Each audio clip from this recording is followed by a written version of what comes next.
အားလုံးပဲမင်္ဂလာပါThe Football ဟက်ကနေကိုကြိုဆိုပါရစေပြီးခဲ့တဲ့ဇွန်လ26ရက်နေ့တုန်းကဒါနာမည်ကျော်စူပါစတာခရစ္စတီယာနိုရိုနယ်ဒိုကဒီအန်နာဆာအသင်းနဲ့တူ2028ခုနှစ်ထိဒါနှစ်သက်တမ်းဒါတိုးခဲ့ပြီးတော့ဒါသိရတယ်ဗောလေဒီနှစ်သက်တမ်းတိုးပြီးတဲ့နောက်မှာခရစ္စတီယာနိုရဲ့လာစာနဲ့ပတ်သက်ပြီးတော့ဒါသတင်းတွေကတောက်လျှောက်တက်နေဗောလေဒီနောက်ဆုံးရသတင်းတွေကခရစ္စတီယာနိုရဲ့လာစာကတစ်နှစ်ကိုယူရိုတန်း400ဝန်းကျင်ထိဒါရရှိမယ်ဆိုပြီးတော့ဒါသိရတယ်ဗောလေဒါစစ်တမ်းတွေကခရစ္စတီယာနိုရဲ့လာစာကဒါဒေါ်လာနဲ့တွက်ကြည့်မယ်ဆိုရင်တစ်နှစ်ကိုဒါဒေါ်လာ468တန်းအထိရမှာဖြစ်ပြီးတော့ယူရိုနဲ့တွက်ကြည့်မယ်ဆိုတော့ယူရိုတန်း400ဝန်းကျင်လောက်ထိရမှာဖြစ်တယ်ဗောလေဒါကဒါခရစ္စတီယာနိုရဲ့ဒါတစ်နှစ်လောက်ခလာစာနဲ့ဒါသူ့ရဲ့ commercial ကြီးဒါပြီးလို့ရှိရင်သူ့ရဲ့ဒါ image right နဲ့ပတ်သက်ပြီးတော့ဒါဒေါ်လာတန်း400ထိရရှိတော့မှာဖြစ်ပြီးတော့ဒါကဒါခရစ္စတီယာနိုရဲ့ဒါတစ်နှစ်လောက်ခလာစာတန်း200နဲ့နောက်ထပ်ဒါ commercial ကြီးတွေဒါပြီးလို့ရှိရင်ဒါသူ့ရဲ့ဒါ image right တွေပေါ့လေဒါဒီຢာတွေအကုန်လုံးစုစုပေါင်းတန်းယူရိုတန်း400လောက်ထိဒါရရှိတော့မှာဖြစ်ပါတယ်ဒီလာစာကိုတေချာပြန်ပြီးတော့တွက်ကြည့်မယ်ဆိုရင်တော့ခရစ္စတီယာနိုကဒါတစ်နှစ်ကိုဒါယူရိုတန်း400ဝန်းကျင်ထိရမှာဖြစ်ပြီးတော့တစ်လကိုဒါယူရို33.34တန်းရရှိမှာဖြစ်ပြီးတော့ဒါတစ်ပတ်ကိုဆိုရင်တော့ယူရို9.6တန်းအထိရရှိမှာဖြစ်ပါတယ်ပြီးလို့ရှိရင်ဒါခရစ္စတီယာနိုကတစ်ရက်ကိုယူရို1.1တန်းအထိရရှိမှာဖြစ်ပြီးတော့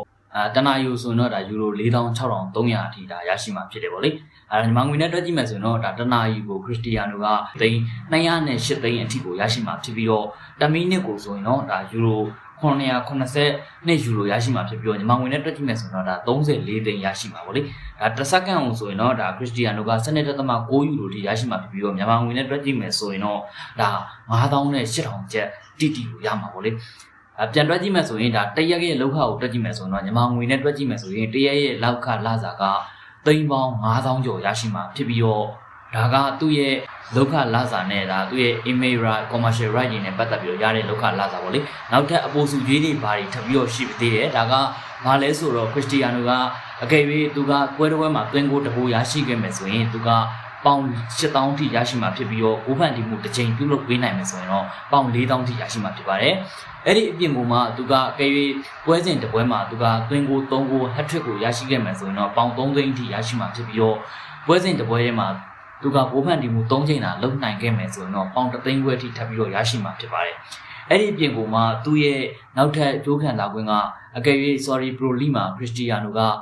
အန်နာဆာအသင်းနဲ့အတူချန်ပီယံတာဖြစ်ခဲ့မယ်ဆိုရင်တော့ပေါင်8တန်းထိထပ်ပြီးတော့ရရှိမှာဖြစ်ပြီးတော့ sorry pro league မှာသူက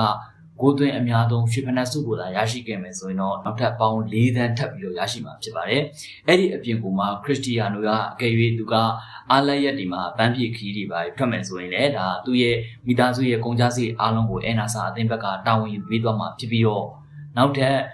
သူ့ကိုဒါဝန်ထမ်း16ယောက်ခန့်ပေးထားပြီးတော့အန်နာဆာအသင်းကကိုပိုင် private jet လေယာဉ်နဲ့စီစဉ်ပေးထားပါသေးတယ်ခရစ္စတီယာနိုရဲ့ဒုက္ခလာစာကိုပြန်တွက်ကြည့်မယ်ဆိုရင်တရက်ကိုဒီမှာငွေသိန်းပေါင်း9,000ကျော်ရရှိနေတာဖြစ်တဲ့ဆိုတော့ what the hell လာစာကျွန်တော်တို့ကတော့ဒီလာစာဒီငွေအမောက်ပမာဏကဒီကနန်းပမာဏကဒီစာရွက်ပုံမှာတော့လက်နဲ့ဘောပင်နဲ့ချမရေးဘူးတဲ့ပမာဏတစ်ခုပေါ့လေဆိုတော့ what the hell amazing salary တကယ်အန်အိုးဖို့ကောင်းတဲ့လာစာနဲ့တကယ်အန်အိုးဖို့ကောင်းတဲ့လာစာနဲ့အန်နာစာအသင်းကကန်လန်းခဲ့တာပေါ့လေ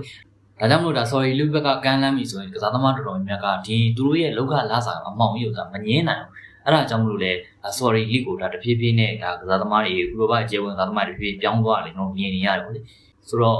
ခရစ္စတီယာနိုရဲ့လောကလာစာကိုဘယ်လိုမြင်ကြလဲတခြားတော့ကောင်းကောင်းဝင်မှချက်ရေးပြကြအောင်ကျေးဇူးများပါတယ်